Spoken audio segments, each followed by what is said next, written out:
saying to my mother-in-law the other day, like, she was like, oh, how does it feel to do so well? And you know, you're in the States doing so well. And I'm like, well, actually right now I'm cleaning stalls and it's midnight and I'm wrapping horses' legs because I have to get them prepped for their run tomorrow. And you know, like, it's great to win and it's great to do well, but at the same time, that feeling is so short. And I feel like that's how our lives are. They're so short. And so you just want to make the best of it. All right, welcome to the Carla Rand Show, and today's special because I have my sister-in-law, Brandy McPhee. You're married to Brian, so Brandy, thanks for being here. Yeah, thanks for having me. I wanted to have you on. Actually, you've been coming to my workout classes again, and you used to come in the past, but you've been married to Brian for how long? It will be 18 years in June. Wow. Yeah, July. Oh my goodness, I'm always gone. We got married in the summer, and so yeah. It's either June or July. Yeah. Okay, so how many kids do you have? You've got 4, 3 boys and a little girl. What are their ages now? So Levi is 13 and my second oldest is Kane. He's 11. And then Luke is 9. Grace is 5. So they just had birthdays. We had birthdays in Arizona when we were down there, and yeah, they're a busy bunch. Yeah. Yeah. You were down in Arizona, and I mean, you guys have been you've been doing the barrel racing thing for a long time. So we want to talk about barrel racing. We want to talk a little bit about, you know, your family, all that kind of stuff. But first, can you give us context? Where did you grow up? Tell us a little bit about your kind of growing up years. So I grew up in Edson. I've been here my whole life. I was raised around horses. All we had was horses and dogs. I kind of came by it honestly through family. My mom rode, my great aunt rode. And so it was natural for me to take my mom's horse when I was little and just go ride. So you started doing that when you were really little. And then when did you kind of get more into like the barrel racing specifically? Yeah, I started doing gymkhana. I think I was 6. We went to provincials. I had to ride to the rodeo grounds on my horse with my backpack and my lunch and my gymkhana boots because we were doing performance. And I just really loved the speed events. So gymkhana was definitely where I excelled. And then from there, I got married. So I did do a little bit of barrel racing in between there on my own and with my auntie, but I only ever had 2 horses before I met my husband, and then kind of stepped up my game with my horse caliber. So how did you do that? So you're getting the horses, you're going to these rodeos, you're having kids, like, tell us a little bit about the chaos around that and how did you cope with that? How did you manage it? So I guess everyone always asks me like, I don't know how you do it. I don't know how you do it. And the first thing I would say is that I never do anything alone. I have so much support and so much help. I always think that people that say that they did things on their own aren't giving someone else the credit. I have always had my husband in the background, my mom, Brian's parents, and so many people that have just been in my corner that it's made it not easy, but definitely a lot easier than trying to do everything on my own. My grandma's been a huge help. Just so much family and so many friends that have been super supportive for us. Yeah. So now where are you at with the barrel racing? You've been doing this for quite a few years now. You said you're kind of upping your game as far as like the caliber of horses, going to what, like futurities, jackpots. Do you go to rodeo still, or what's So we did a little bit of rodeo last year. I had a rodeo horse. Of course, COVID kind of messed up her season as an 8-year-old. I did quite a bit of rodeo when the kids were little. That seems like an oxymoron that I would rodeo when my kids were little, but it's what was good for us at the time. So we traveled a lot with tiny babies.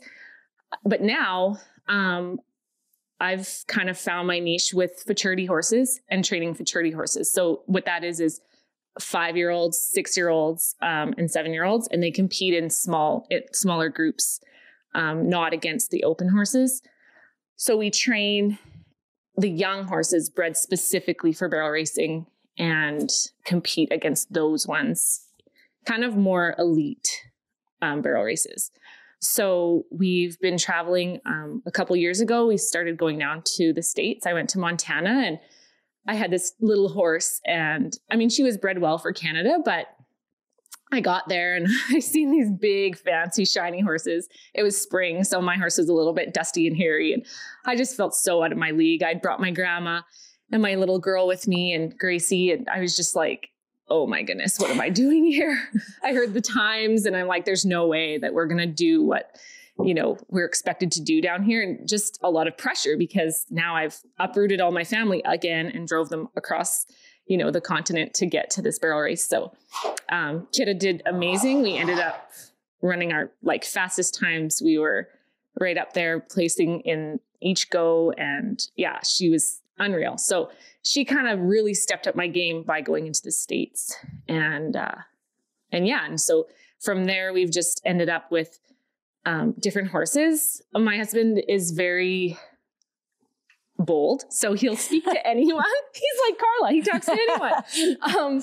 So whereas I'm not quite as bold and brave to just talk to anyone, but he talked to a few people that had some horses that he felt like we should ride. So he asked around, and we had this one lady, Heidi Robinson, and she was like willing to take a chance on us training her horses. And we had a few other clients too that were just sort of willing to take a chance on us training their horses. And so we trained the yellow horse last year, and we've had lots of good horses in the meantime, but definitely he stepped up our game again. And I took him down to the States. We went to Utah and Idaho and into Montana again.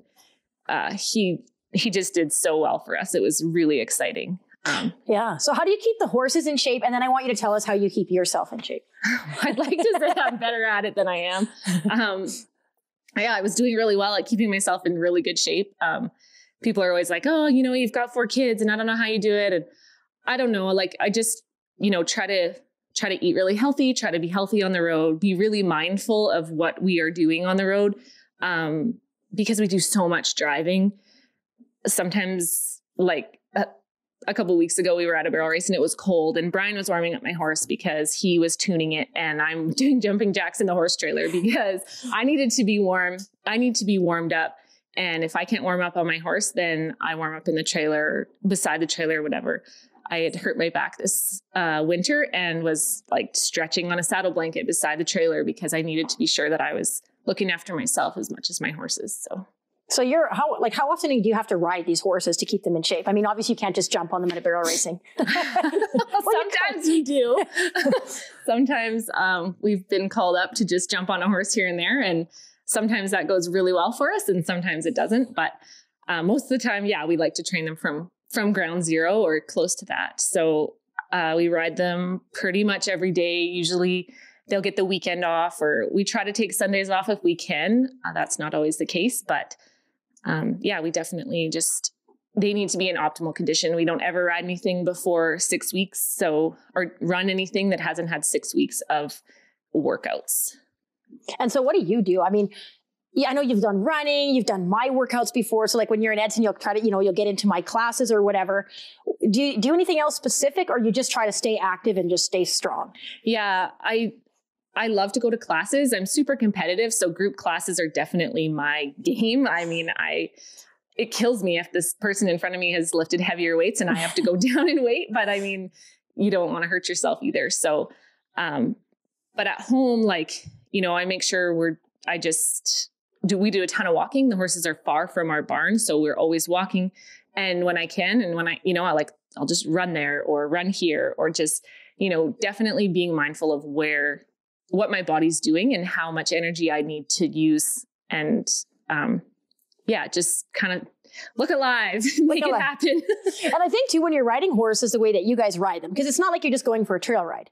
You're getting on them, you're tuning them up, you're loping circles, you're doing, rollbacks, whatever. Obviously that's going to help you stay in shape too, right? Yeah, definitely. I always like to say that I'm not a cowgirl. I'm just a barrel racer. So I don't really love long trail rides. I don't want to go to the mountains. I'm like, give me a horse and let me get some speed under me. I want to go fast. And obviously with young horses, you have to do slow work too, but I crave the speed. Yeah, I know. And I remember that time that I was on Coke, that horse case. So Brandy, you guys might not know this. So Brandy's like, oh, just get on him and just tootle around the barrels. And I'd never done an official barrel racing at a speed. So I get on him and I'm thinking we're just going to tootle around, maybe trot a little bit, nice, easy lope. All of a sudden he just goes. And I was just everything I could do just to hang on to him. And he probably wasn't going that fast, but it felt like he was flying.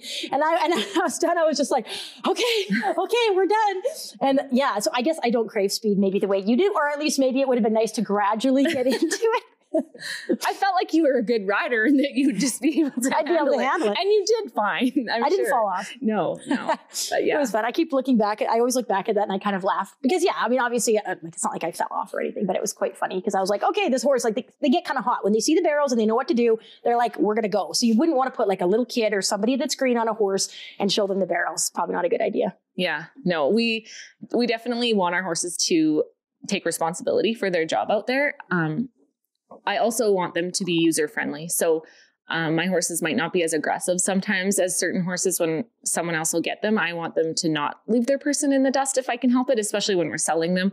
But they still have to be competitive and gritty enough to be able to go out there and win. So what are the main things that you do? I mean, you raise your kids, you ride barrel horses, but you also train them, right? Between you and Brian, you're training these horses for other people. You're maybe getting colts and starting them. Like what are the main things that you do right now? So if somebody's kind of wondering, oh, what do they even do? How can they help me? What would be those kind of main things? So this year we kind of launched our McPhee quarter horses. And so Brian is starting colts. He starts 2-year-olds and 3-year-olds or whatever. He's doing tune-ups on some horses that have come in, that might need some, everybody needs a tune-up every once in a while. I'm pretty lucky. I like to say that I'm just the jockey. I hand my reins over to my husband when I need something done with my horse, or if he feels that they need a tune-up, he takes them from me. So, and in the same breath, I feel the horses out that he's riding and I'm like, oh, I don't like this, or I think they need to be tweaked here. So it's a really good team because we can feed off each other that way. And sometimes we see eye to eye and other times we don't. But in the long run, we both have the same goals in mind, really, right? Yeah, you're trying to get these horses to the next level. You're trying to be successful. You're trying to help other people, keep the horses healthy, keep them fit, all that kind of stuff, right? Yeah. So we've had right now we have quite a few client horses in. We have a few of our own. And a shout out to our clients. They've been amazing people to work for. And that makes it really special because they're so encouraging. Even, maybe we don't win that day or we're tip a barrel or something. They've just been so encouraging to us. So we feel like we've really been blessed that way. This summer I'm going to do my very first clinic and I've never done a clinic before. So I'm a little bit nervous, but, my mom reassures me that I'll be fine. And, so I've just been picking a few people's brains about certain things and really refining what we believe and what our program needs to be. I think that's actually a great thing for you because I could see you just doing amazing at clinics. Even like some of the, I guess, I don't know if you call it schooling or coaching that you've done for me and my daughter and other people. Like, I'm just like, you are a natural, like in my mind. So I'm not concerned at all about you. I think you're going to do amazing. And I think you're going to be right in your element. And I don't know, I think it's going to be good. I think you should be doing that. So that's good. So what else do we need to know? Okay. What do we need to know about Brandy and Brian? What do you guys do? What's your sort of message to the world, I suppose? I don't know. Carla prompted me that she was going to ask me this question and I've been thinking about it a lot and I just don't. I'm not 100% sure what do people need to know? I just feel like as you progress in things, fame never lasts. So I always feel like people are like, oh, that person, and they get kind of starstruck and I think to myself, because I felt that way sometimes and was like, I can't talk to that person. Like, this is way out of my league or whatever. And my husband, of course, he would just go right up and shake their hand. And I'm Brandy McPhee. And I always tease him that he has to introduce himself as Brandy McPhee's husband now. Yeah. But we go on and on about teasing each other back and forth. Just that to give God the glory. I mean, the glory is not ours. We've been so blessed and given opportunities that we don't deserve. People don't deserve the opportunities that we've had and how blessed we are. So I just feel like just stay humble and keep working hard. And that's the main thing you can do. God just is happy to have the glory, right? So we need to give that to him. Yeah, that's a good point. Because a lot of times people are like, oh, you're so amazing, or you do this and you do that. It's kind of like, well, actually, it's not just me. Yeah. Thank you. But I just closed the stall door with the dirty wheelbarrow in it, so it's like it happens. Yes. That things don't get done. And I was saying to my mother-in-law the other day, like, she was like, oh, how does it feel to do so well? And, you're in the States doing so well. And I'm like, well, actually right now I'm cleaning stalls and it's midnight and I'm wrapping horses' legs because I have to get them prepped for the run tomorrow. And, it's not all fun and games. Yeah. Like I was falling asleep in the bleachers waiting for Brian to run one of my colts the other day because we're just there supporting each other and we'd got him all saddled in the dark and ran him over there. And then he was a little bit early. So, it's great to win and it's great to do well. But at the same time, that feeling is so short. And I feel like that's how our lives are. They're so short. And so you just want to make the best of it while you can.